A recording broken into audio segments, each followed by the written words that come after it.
Bom dia, queridos irmãos.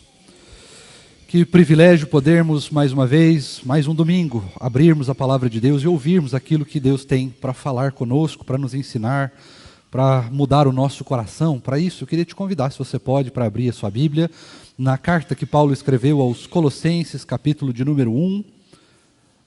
Nós temos caminhado lentamente nessa carta. Carta de Paulo aos Colossenses, capítulo 1, nós vamos ler dos versículos 21 a 23 apenas. Carta de Paulo aos Colossenses, capítulo 1, versos 21 a 23.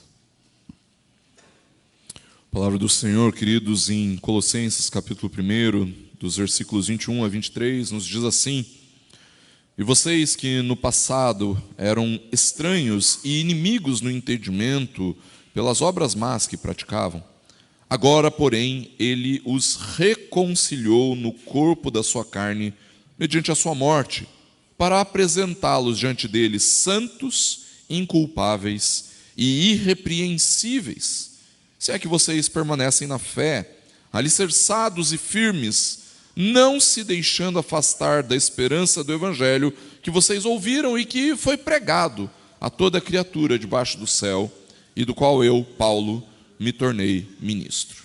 Vamos orar. Deus bondoso, maravilhoso, nós louvamos o Teu nome pela Tua palavra. Deus, obrigado porque o Senhor fala conosco, obrigado porque podemos ouvir a Sua voz, obrigado pelo relacionamento de pai e filho que temos com o Senhor, pelo cuidado que o Senhor tem tido com as nossas vidas. E agora, Deus, que nós vamos meditar na Tua palavra, fala ao nosso coração, ministra de graça nas nossas vidas, Deus, para que possamos ouvir a voz do Senhor, para que possamos entender aquilo que o Senhor tem para falar conosco, e ao entendermos, ó Deus, que nós possamos ser transformados, que nós possamos ser edificados e profundamente impactados por aquilo que a Tua palavra diz. É o que nós te pedimos e te agradecemos em nome de Jesus. Amém. Irmãos queridos, alguns anos atrás, teve um certo homem britânico. E esse homem britânico, ele tinha um tipo de um pendrive, os irmãos vão lembrar aí dos pendrives, né? Um HD externo, na verdade. E nesse HD externo tinha algumas bitcoins. Não sei se os irmãos já ouviram essa história. Elas, na época, faz muito tempo, não valiam de nada. Esse rapaz, então, se cansou e ele jogou esse negócio no lixo. Hoje, esse mesmo HD externo vale mais de 400 milhões de libras. Ou alguma coisa perto aí de alguns bilhões de reais, né? E ele foi para o lixo. Não vale mais nada, ninguém sabe onde mais está. Provavelmente deve estar quebrado, destruído, e os arquivos lá dentro perdidos, né, corrompidos. E quando nós olhamos para esse texto, nós também nos lembramos de que nós viemos de um lugar muito ruim. É lógico que eu não vou dizer que a gente veio do lixo, porque a gente não veio do lixo, nós viemos do pecado. Das obras más, das coisas ruins que nós fazíamos, que nós praticávamos, que nós pensávamos, que nós elaborávamos. Nós viemos das coisas ruins, nós viemos do reino das trevas. Nós viemos de um lugar que não tinha nada de bom. Nós viemos da escuridão. A escuridão do pecado, nós viemos da escravidão, e de todas essas coisas nós fomos libertos em Cristo. O próprio Senhor Jesus, tendo saído da cruz, tendo saído dos céus, vindo à terra, se feito como carne, veio até nós para nos redimir, para nos reconciliar com Deus, para resolver esta questão das trevas, para tirar as trevas de nós e para nos tirar do reino das trevas e nos levar para o reino da luz, como nós bem sabemos.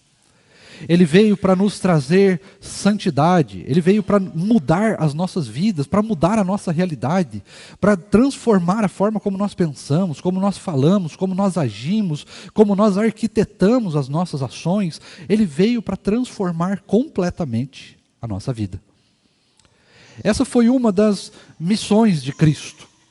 E embora nós falemos muito sobre salvação em Jesus, sobre sermos salvos, nós muitas vezes não levamos a salvação àquilo que realmente ela tem de maior significado.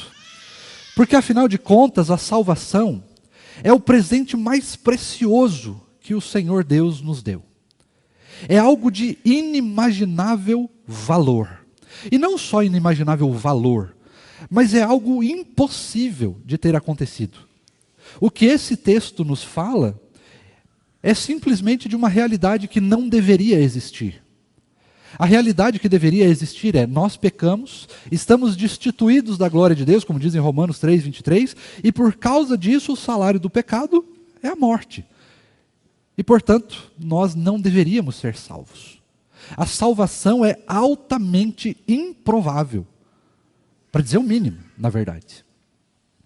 E ainda assim, o Senhor Jesus veio para nos tirar das más obras, para nos reconciliar com Deus, para fazer com que nós nos tornemos santos e irrepreensíveis, para que a nossa vida fosse completamente transformada, e não apenas uma transformação superficial, ou de atitudes, ou de conceitos, ou meramente filosófica, né? Mas a mudança que Cristo faz é uma mudança que também atinge as áreas espirituais da nossa vida. Nós somos tirados de um lugar de pecado, de morte, e somos transportados para um lugar de vida. E aí então o Espírito Santo de Deus habita em nós, e nós temos a palavra, nós temos a igreja, nós temos família da fé, nós temos a oportunidade de orar, que nós não tínhamos como antigamente. Nós temos a oportunidade de não mais precisarmos de sacrifícios, porque Cristo foi o último sacrifício. Nós temos diversos benefícios que Cristo nos trouxe. Mas vamos falar bem a verdade. Quando nós olhamos para o versículo de número 23, Paulo nos dá um puxão de orelha. Ele chega para nós e ele fala assim: se é que vocês permanecem na fé. E nós, bem presbiterianos, calvinistas, sabemos que nós permanecemos na fé com base na perseverança dos santos, que a palavra de Deus nos ensina. Aqueles que são salvos permanecem no Evangelho, e mesmo que esfriem na fé, voltarão em algum momento por causa da graça e da misericórdia de Deus. Mas isso não significa que nós estamos imunes das fraquezas. A partir do momento que nós estamos fortes em Cristo, que nós estamos alicerçados em Cristo, isso não significa que nós não vamos ter mais problemas. Isso não significa que nós não temos dúvidas. Isso não significa que nós não temos dificuldades. Isso não significa que a nossa fé ela é firme o tempo todo. Mas ela também tem as suas inconstâncias. Ela também fraqueja. Ela também adoece. E é justamente por isso, irmãos, que nós precisamos olhar para esse texto e lembrar, e o tempo todo estarmos vigilantes, se a nossa fé, ela está realmente alicerçada, construída e firmada em Cristo, ou se ela está firmada em outras coisas. Se a nossa fé, por exemplo, é na igreja presbiteriana e não no Cristo da igreja. Se a nossa fé é nas sociedades internas e não no Cristo das sociedades internas. Se a nossa fé é na palavra e não no Cristo da palavra. Tem muita gente que crê na Bíblia, mas não crê naquilo que ela diz. São esses eu ia falar os nossos irmãos, mas não são irmãos, são esses os liberais. Aqueles que acreditam na Bíblia. A Bíblia até diz, mas distorcem ela, porque na verdade não creem de fato. Creem na letra, mas não no espírito da letra. E todas essas coisas, irmãos, nos fazem refletir sobre como está a nossa firmeza de fé. Como nós temos levado a nossa fé. Como nós temos edificado a nossa fé. Como nós temos nos fortalecido, como nós temos buscado permanecer firmes na esperança do Evangelho. Será que nós estamos aqui apenas por religiosidade, por obrigação? Ou será que nós estamos aqui firmados no amor que Cristo demonstrou por nós na cruz do Calvário? Será que de fato nós temos um relacionamento com o Deus que está nos céus, ou nós temos um relacionamento de pai e filho, como Ele gostaria que fosse? Todas essas perguntas, irmãos, precisam fazer parte do nosso cotidiano. Como está a minha fé? É algo que nós devemos nos perguntar, tanto quanto nós perguntamos como está a nossa saúde. Nós estamos o tempo todo avaliando como está a nossa saúde, como está o nosso humor, como está o nosso bem-estar, mas nós não fazemos isso com a fé. Porque para nós a fé é como se fosse algo mágico, algo místico que simplesmente se edifica automaticamente, que se mantém sozinha, como se ela não esfriasse, como se ela não passasse por esmorecimento, como se ela não passasse por dificuldades. Nós tomamos remédio quando estamos maus, de saúde, mas nós não tomamos providência alguma, muitas vezes, quando se trata da nossa fé esmorecida. Quando a nossa fé está doente, nós vamos deixando ela passar. Uma hora ela se cura, é como se fosse uma gripe, uma hora passa. E muitas vezes ela adoece. E nós precisamos de cura. Nós precisamos tratar essa fé. Nós precisamos fortalecer essa fé. Nós precisamos trabalhar a nossa fé. Exercitar a nossa fé. Fazer fisioterapia com a nossa fé. Para que ela esteja sempre fortalecida, alicerçada, firmada em Cristo. E você vai concordar comigo que muitas vezes, quando se trata de um problema espiritual, quando se trata de um problema de fé, nós levamos até as últimas condições.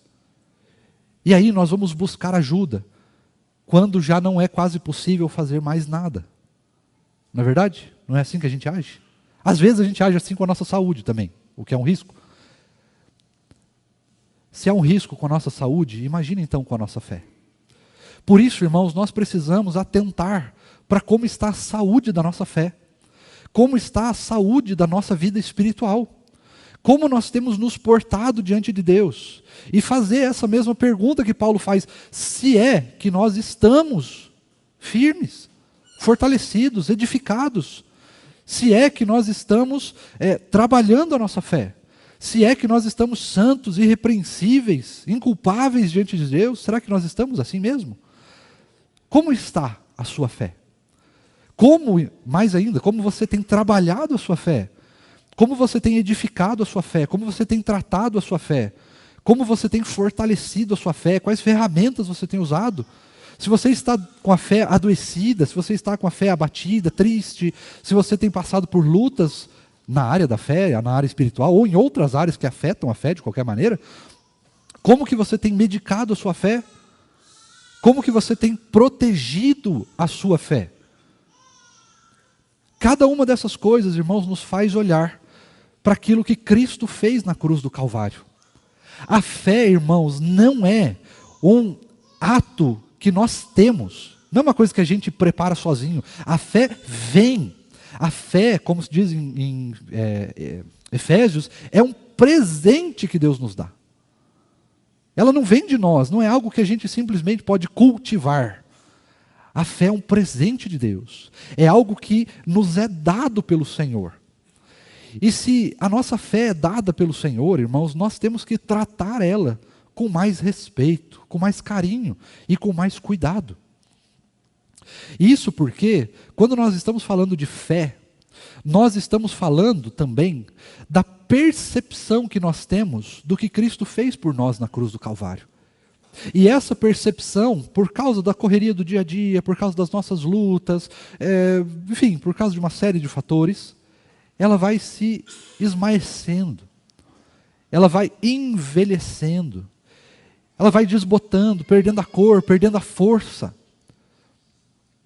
E da mesma maneira que alguém olhou para uma coisa que hoje é extremamente valiosa e jogou fora, muitas vezes nós vamos permitindo que a nossa fé em Cristo, nós vamos permitindo que a nossa percepção da salvação, do nosso relacionamento com Jesus, das coisas que Jesus fez por nós na cruz do Calvário, se esmaeçam e vão perdendo a cor, perdendo o sabor, perdendo a graça.